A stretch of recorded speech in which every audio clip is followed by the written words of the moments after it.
पूर्व राज्यपाल सत्यपाल मलिक, जम्मू कश्मीर के पूर्व राज्यपाल सत्यपाल मलिक ने आरोप लगाए और आरोप लगाते हुए उन्होंने ये कहा कि उन्हें रिश्वत देने की कोशिश की गई थी कीरू हाइड्रोइलेक्ट्रिक प्रोजेक्ट को लेकर, और कुछ और आरोप उन्होंने लगाए। वो आरोप अपनी जगह, लेकिन सीबीआई ने 15 जगहों पर छापेमारी की, जिसमें 14 जगह है नई दिल्ली में और एक जगह किश्तवाड़ में उन्होंने छापेमारी की। इस छापेमारी के बाद अब सूत्र ये बता रहे हैं कि एक बड़ा आदमी था, जिस बड़े आदमी को करोड़ों रुपया कीरू हाइड्रोइलेक्ट्रिक प्रोजेक्ट के सिविल काम का ठेका देने की एवज में रिश्वत के तौर पर करोड़ों रुपया एक बड़े आदमी को मिला। अब ये बड़ा आदमी कौन है? क्या ये कोई राजनीतिक व्यक्ति है, या ये बड़ा आदमी उस समय राजभवन में किसी इंपॉर्टेंट पोजीशन पर था, या सिविल सचिवालय में किसी इंपॉर्टेंट पोजीशन पर था? इसको लेकर अभी तक कोई क्लैरिटी नहीं है। और ये करोड़ों रुपया जो मिला भी है, तो ये कितने करोड़ है? 100 करोड़ हैं, 200 करोड़ हैं, 300 करोड़ हैं? कितना पैसा है जो पैसा मिला है, जिस पैसे के एवज में कीरू हाइड्रोइलेक्ट्रिक प्रोजेक्ट के सिविल वर्क एक कंस्ट्रक्शन कंपनी को दिए गए? ये बेसिकली मामला क्या है? सीबीआई ने कल जो छापेमारी की, इसमें 4 प्रोमिनेंट जो केमिकल फर्म्स हैं दिल्ली में, उनके यहां छापेमारी हुई, और ये 2200 करोड़ के जो civil works Kiru hydroelectric project जो किश्तवाड़ के जिले में अभी बन रहा है, डॉक्यूमेंट्स, कुछ इलेक्ट्रॉनिक गैजेट्स और बहुत सारी आइटम्स, और उसके साथ में 55 लाख रुपया नकदी भी जब्त करने की बात जो है सीबीआई ने इसमें करी है।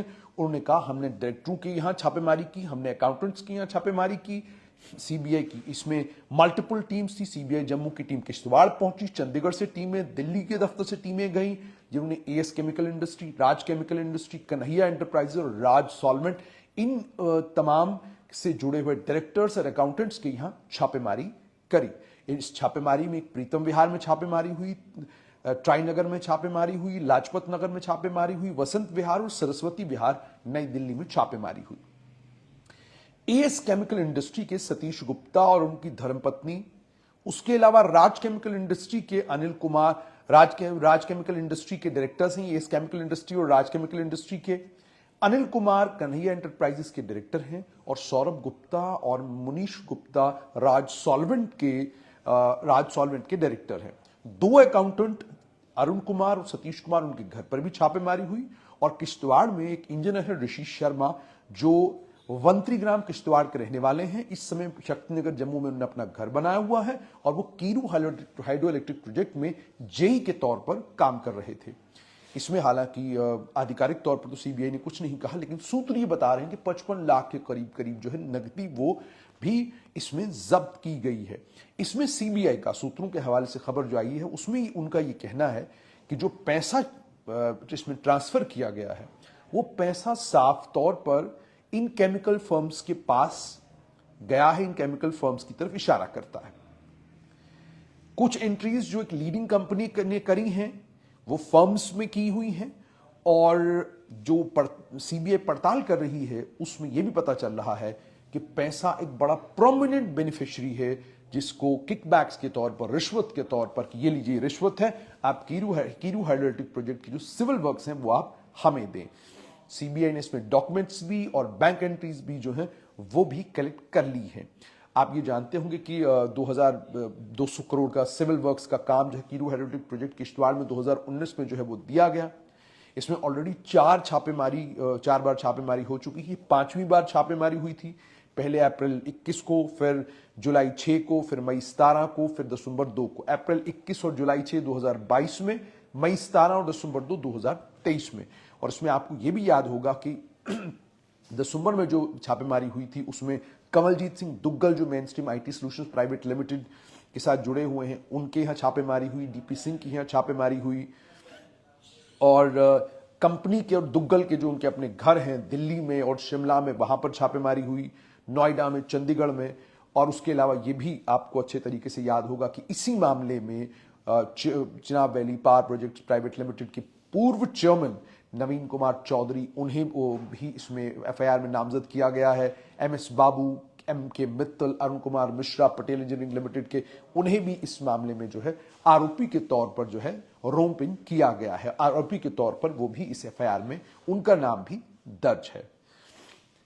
अब बेसिकली मामला हालांकि जो 47वीं बोर्ड मीटिंग चिनाबली पावर प्रोजेक्ट्स की हुई थी रीटेंडरिंग के लिए, ऑनगोइंग जो ऑलरेडी प्रोसेस चल रहा था उसको कैंसिल कर दिया गया था, उससे बाद में इंप्लीमेंट नहीं किया गया। लेकिन अब सवाल यहां पर यह है कि ये कौन बड़ा आदमी है जिस बड़े आदमी को करोड़ों रुपया किकबैक्स के तौर पर दिया गया। सत्यपाल मलिक ने आरोप लगाए, आपको अच्छे से याद होगा, उन्होंने आरोप ये लगाए थे, उन्होंने कहा था, वो गवर्नर रहे जम्मू कश्मीर के 23 अगस्त 2018 से लेकर 30 अक्टूबर 2019 तक। उन्होंने कहा कि मुझे 300 करोड़ रुपए की रिश्वत दी गई थी 2 फाइलें क्लियर करने के लिए, और उनमें से एक फाइल कीरू हाइड्रोइलेक्ट्रिक प्रोजेक्ट को लेकर थी। उस दिन भी मैंने सवाल किया था, आज भी सवाल वही है कि कौन था राजभवन में जिसको इतना एक्सेस था राज्यपाल सत्यपाल मलिक तक, जिसमें इतनी हिम्मत और इतनी ताकत आई कि उसने राज्यपाल को कहा कि आपको 300 करोड़ की रिश्वत मिलेगी अगर आप इस प्रोजेक्ट की जो फाइल है उसके ऊपर दस्तखत करते हैं। इसीलिए मामला गंभीर है, तभी सीबीआई इस मामले में पड़ताल कर रही है क्योंकि राज्यपाल के दफ्तर में होना या सिविल सचिवालय में किसी विभाग में होना, आपकी प्रॉक्सिमिटी बताती है राज्यपाल के साथ कितनी ज्यादा रही होगी कि आप 300 करोड़ की रिश्वत का ऑफर जो है वो उनके साथ डिस्कस करते हैं। क्योंकि कोई भी राज्यपाल या किसी भी राज्यपाल के साथ 300 करोड़ की रिश्वत का ऑफर कोई आम खाम आदमी डिस्कस नहीं कर सकता। आपकी प्रॉक्सिमिटी होगी, आपकी कुर्बत किसी के साथ होगी, तो ही जाकर आप अगले को कहेंगे कि जनाब 300 करोड़ की रिश्वत मिल रही है, आप अगर इन 2 फाइलों पर दस्तखत करें। या अगर आपको खुद यह लगता हो कि यह आदमी रिश्वत लेता है या प्रोबेबिलिटी है इसकी रिश्वत लेने की, तो आप कहेंगे कि जनाब इसमें 300 करोड़ मिलेगा, आप दस्तखत कर दें।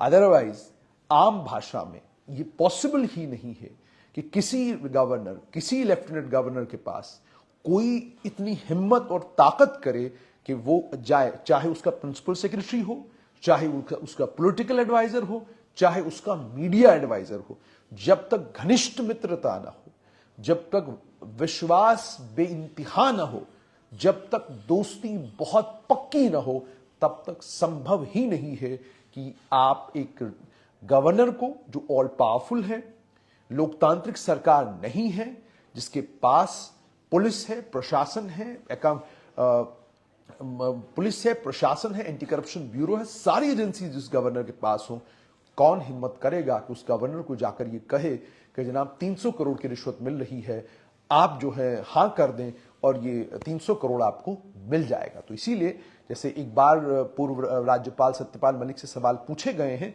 जाहिर सी बात है उनसे दोबारा भी सवाल पूछे जा सकते हैं कि किसमें इतनी हिम्मत थी। और दूसरा ये कि आप जब राज्यपाल थे तो आपने उसी समय उसी आदमी को जो रिश्वत का ऑफर लेकर आया था उसे एसीबी के हवाले क्यों नहीं किया, पुलिस के हवाले क्यों नहीं किया, आपने वहां पर क्राइम ब्रांच को क्यों नहीं बुलाया, आपने वहां सीबीआई की टीम को क्यों नहीं बुलाया। आप तो बुला सकते थे, क्योंकि राज्यपाल के पास आकर कोई 300 करोड़ की बात करे और उसके बाद वो ऑफिसर कौन था जिस ऑफिसर के पास 300 करोड़ की रिश्वत लेकर एक आदमी आता है और उसे कन्विंस करने की कोशिश करता है कि जनाब आप 300 करोड़ हमारी डील करवा दीजिए।